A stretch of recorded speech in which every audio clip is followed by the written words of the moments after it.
Hello bachon, let's read this question. So the question says ABCD is a quadrilateral in which AD is equal to BC. If PQRS be the midpoint of AB, AC, CD and BD respectively, show that PQRS is a rhombus. तो हमें PQRS को rhombus show करना है. PQRS point जो है वो midpoint हैं AB, BC, CD and DA के रेस्पेक्टिवली और AD is equal to BC दिया हुआ है. तो बच्चों इस क्वेश्चन का जो की कॉन्सेप्ट है वो समझ लेते हैं. अगर आपको रोम्बस प्रूफ करना है तो आपको क्या करना होगा, सिर्फ उसके चार साइड इक्वल करने हैं. Rhombus is equals to four side equal that set. 90 degree करने की कोई ज़रूरत नहीं क्योंकि 90 डिग्री वैसे भी नहीं होता है. नाउ की कॉन्सेप्ट पे आते हैं. की कॉन्सेप्ट जो इस क्वेश्चन में यूज होगा वो हमारा मिड पॉइंट थ्योरम होगा. और मिड पॉइंट थ्योरम के according if a line is drawn, if a line is drawn from one midpoint to another midpoint to another midpoint of two side of triangle in two side of triangle side of triangle, then line is parallel to third side. वो third side के क्या होगा, parallel होगा and will be half of it and will be half of it. इसी concept का use हम अपने question में करने वाले हैं. और हम क्या करेंगे, हम जस्ट चार साइड को इक्वल कर लेंगे. यही हमारा मिड पॉइंट थ्योरम. ना क्वेश्चन में बढ़ते हैं. क्वेश्चन में अगर हम देखें तो इन ट्रायंगल BAD को देखा जाए BAD, तो वहां से हमें P और S जो है वो मिड पॉइंट है. So we can write using midpoint theorem, midpoint theorem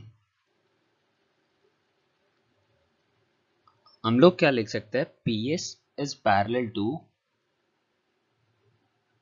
AD and PS is half of AD. और जो PS होगा वो AD के हाफ भी होगा. इसे हम ले लेते हैं इक्वेशन नंबर 1. अब बढ़ते हैं. Similarly in triangle CAD, similarly in triangle CAD, triangle CAD में अगर हम देखें तो जो OR है वो AD के पैरेलल होगा और OR जो है वो हाफ भी होगा QR. इट्स QR जो है वो AD के हाफ भी होगा.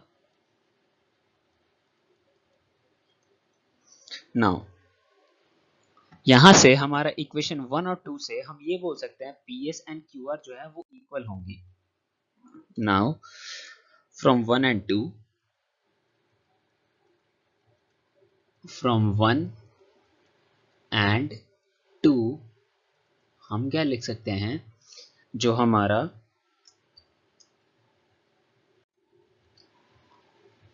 PS होगा वो इक्वल होगा और पैरेलल भी होगा. PS is equals to QR is equals to half of AD, और इसे हम इक्वेशन नंबर 3 मान लेते हैं.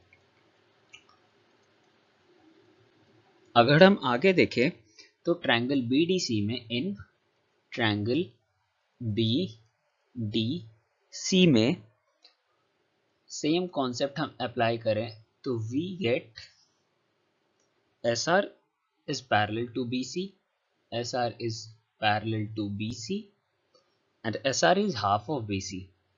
SR is half of BC.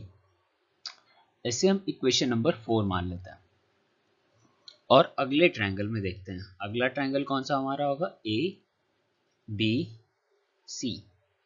We get, हमें जो मिलेगा वो PQ जो होगा वो BC के पैरेलल होगा। PQ is parallel to BC and PQ is half of BC. इसे हम इक्वेशन नंबर 5 मान लेते हैं। 4 तो हमने ऑलरेडी ले लिया। नाउ फ्रॉम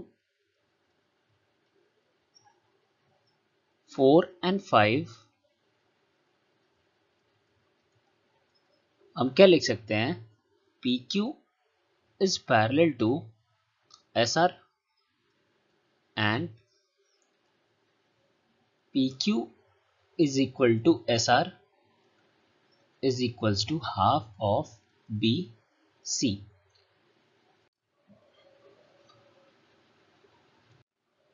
अब इनके अपोजिट साइड्स इक्वल और पैरेलल हैं, तो ये क्या बन जाएंगे? ये एक पैरेललोग्राम बन जाएंगे। सो PQRS इज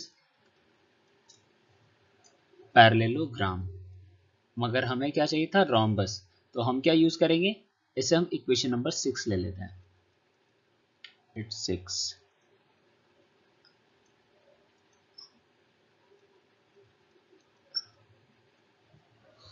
तो from equation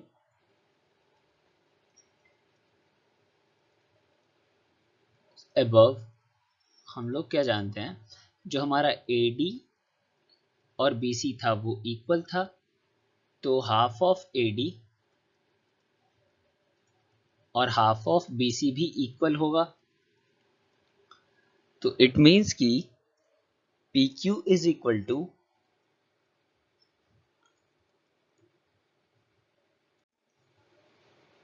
SR is equals to PS is equals to QR। वो दोनों AD के इक्वल थे और ये दोनों BC, और हाफ ऑफ AD और हाफ ऑफ BC इक्वल है। इट मीन्स ये चारों भी आपस में इक्वल होंगे। Therefore PQRS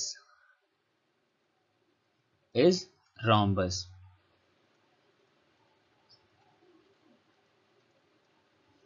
And here our proof ends. So we have proved this question using our key concept of midpoint theorem and a basics of rhombus. Midpoint theorem says if a line is drawn from one midpoint to another midpoint in a triangle, it will be parallel to third side and will be half of it। और हमारा ये चारों side जो था equal आ गया। So I hope you understood it well. Best of luck. Thank you.